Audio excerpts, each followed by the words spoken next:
...2021-22 eğitim yılımız başlayacak. Bunun hazırlıklarını hızlı bir şekilde yapıyoruz. Biz öğrenci odaklı bir üniversiteyiz. Manas Üniversitesi öğrenci odaklı olmaya devam edecek.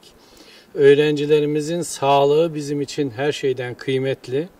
Onlara güzel bir sağlık ocağı yaptık. Bugün de yerinde inceledik.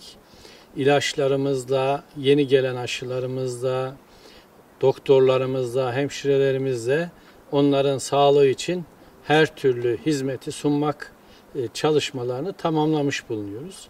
Heyecanla öğrencilerimizin gelmesini bekliyoruz.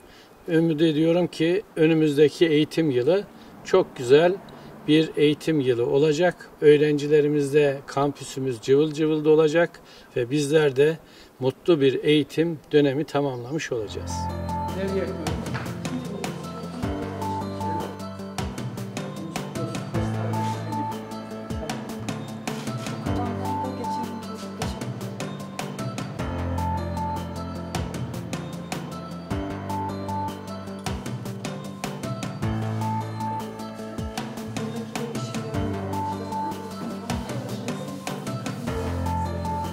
kabinlerimiz tamam mı?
Satışa gönderiyoruz.